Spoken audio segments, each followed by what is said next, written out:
उत्तर प्रदेश के बाद बिहार में चीन को बाहर का रास्ता दिखा दिया गया है। दरअसल गलवान की घटना से पहले बिहार में 4G नेटवर्क के लिए जो टावर लगाए जाने थे उसका ठेका एक चीनी कंपनी के पास था, लेकिन अब चीन की हरकतों की वजह से चीनी कंपनी से ये ठेका छीन लिया गया है। क्या है पूरा मामला, देखिए हमारी रिपोर्ट।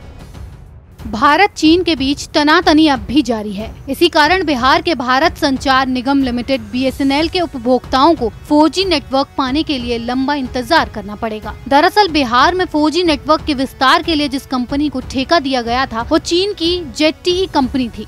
पिछले दिनों भारत चीन के बीच गलवान घाटी में झड़प हुई तो चीनी कंपनी को काली सूची में डाल टेंडर रद्द कर दिया गया। अब नए सिरे से टेंडर निकलेगा, इस कारण इसमें साल भर का वक्त लगेगा। चीन के साथ चल रहे विवाद के कारण कई चीजों में देरी तो हो ही रही है, पर साथ साथ चीन को भी भारी नुकसान का सामना करना पड़ रहा है। बिहार के साथ देश भर में BSNL के 4G नेटवर्क के विस्तार के लिए टावर लगाने को चीनी कंपनी ZTE को नगर निगम ने ठेका दिया था। पहले उसे 3G नेटवर्क से जोड़ने का ठेका भी दिया गया था। कम खर्च में सफलतापूर्वक काम पूरा करने पर BSNL ने पूरे देश में उपभोक्ताओं को 4G नेटवर्क से जोड़ने का निर्णय लिया। इसके लिए टेंडर निकला और ZTE कंपनी ने क्वालिफाई कर लिया। इसी बीच भारत चीन के संबंधों में तल्खी बढ़ गई तो टेंडर रद्द कर दिया गया।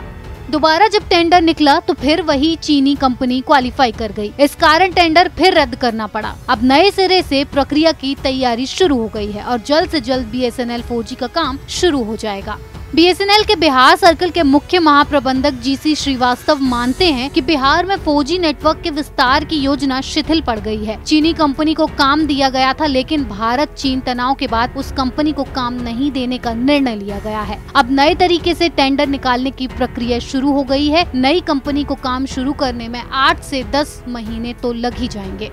2200 नए टावर लगाने का ठेका चीनी कंपनी ZTE को दिया गया था। 272 छोटे बड़े शहरों में 4G के 2200 टावर लगाने की योजना की गई थी और सभी टावरों को 4G नेटवर्क से जोड़ना था। 4G या 5G नेटवर्क इंस्टॉल करने के लिए विश्व में ZTE के साथ एरिक्सन व नोकिया 3 ही प्रमुख कंपनियां हैं जिनके साथ ये काम पूरा करने की योजना बनाई जा रही है। पर ZTE को ब्लैक लिस्टेड करने के बाद अब केवल प्रमुख कंपनियां बची। आगे सितंबर अक्टूबर तक टेंडर निकलने की संभावना जताई जा रही है। टेंडर क्वालिफाई करने के बाद काम शुरू होने में जून तक का समय लग सकता है, पर सरकार जल्द काम शुरू करने का प्रयास कर रही है।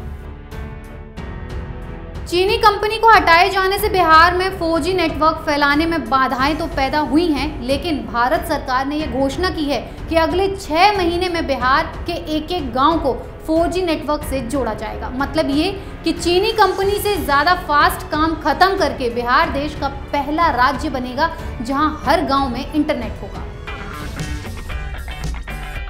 अगर आपको हमारा वीडियो पसंद आया हो तो इसे लाइक करें, हमारे चैनल को सब्सक्राइब करें और हाँ, बेल आइकन दबाना ना भूलें ताकि आप तक हमारे वीडियो की नोटिफिकेशन पहुंचती रहे।